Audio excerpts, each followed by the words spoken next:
Next one है rate of a reaction. कोई भी रिएक्शन जो है, रेट का मतलब यहाँ पे बेटा स्पीड से, कोई रिएक्शन कितनी स्पीड से टेक्स प्लेस करती है। तो स्पीड की हम बात करें तो मान लीजिए भाई कोई मोटर बाइक है और उसने 50 किलोमीटर जो है 30 मिनट में डिस्टेंस कवर कर दी, तो उसकी स्पीड कितनी होगी? तो हम सीधी सी बात है कि 100 किलोमीटर पर hours.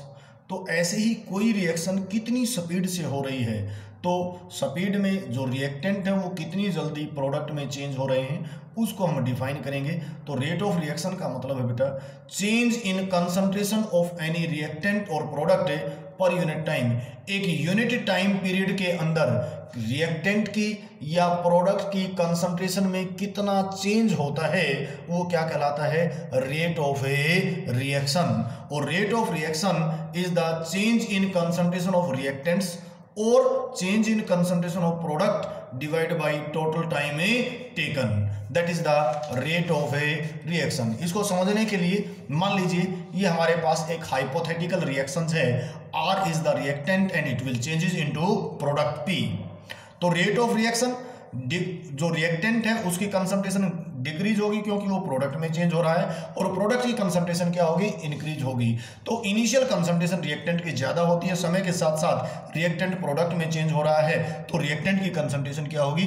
Decrease. So rate of reaction in term of reactant decrease in concentration of reactant divide by time taken, कितने टाइम पीरियड में वो डिक्रीज हुआ है। या फिर रेट ऑफ रिएक्शन प्रोडक्ट की टर्म में करेंगे तो increase in concentration of product divide by time taken.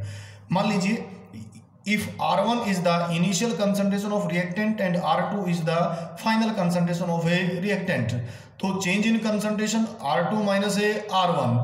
तो यहाँ पे जो है रिएक्टेंट के केस में फाइनल कंसंट्रेशन इनिशियल कंसंट्रेशन से क्या होती है? कम होती है, तो चेंज इन कंसंट्रेशन नेगेटिव आएगा, और नेगेटिव को यहाँ पे रखेंगे तो रेट ऑफ रिएक्शन की वैल्यू भी क्या आएगी? नेगेटिव आएगी।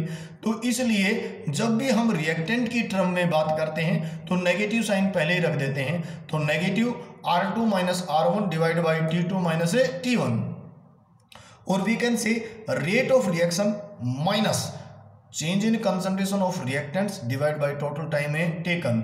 अब क्वेश्चन यहाँ पे ये पूछ लिया जाता है what is the significance of this negative sign hair.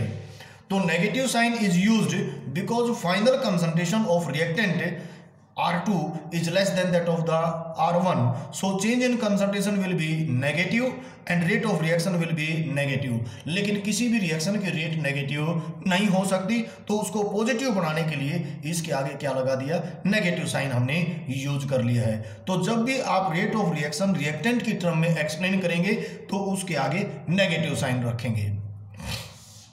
अब प्रोडक्ट की टर्म में हम बात करें बेटा, तो P1 यदि इनिशियल कंसंट्रेशन ऑफ प्रोडक्ट है और P2 जो है final concentration of A product है, तो चेंज इन कंसंट्रेशन क्या आ जाएगा? P2 minus P1 divide by T2 minus T1, और we can say rate of reaction is the change in concentration of product divide by time T, total time taken, और उससे हम क्या कर देंगे? Divide कर देंगे। So we can say rate of reaction is the change in concentration of reactant or product, change in concentration of reactant or product per unit time।